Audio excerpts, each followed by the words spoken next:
Cette capsule va vous présenter les graphes orientés.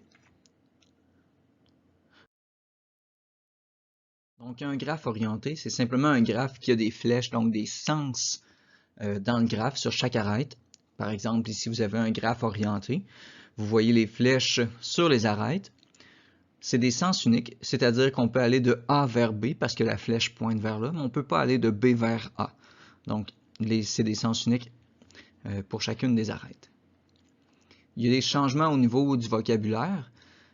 Ce sera la même chose, c'est juste des équivalences. Par exemple, des arêtes. Les arêtes, on va les appeler les arcs. Donc, quand il y a des flèches, on appelle ça des arcs. Par exemple, AB est un arc, mais EG, c'est pas un arc parce qu'il faudrait que ce soit écrit GE parce que la flèche pointe de G vers E.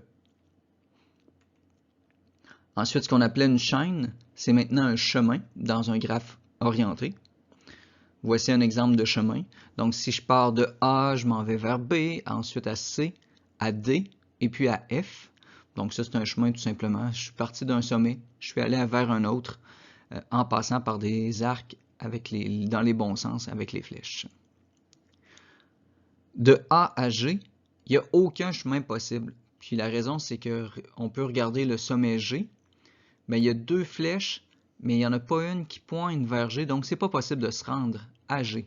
On peut partir de G et aller à quelque part d'autre, mais on ne peut pas se rendre à G quand on est à un autre sommet. Alors il n'y a aucun chemin, c'est-à-dire qui se rend de A à G. Et puis finalement, un cycle, c'est un circuit.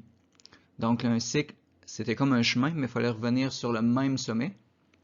Alors ici, un exemple, ce serait B vers C, vers D, ensuite vers E, et on revient à B.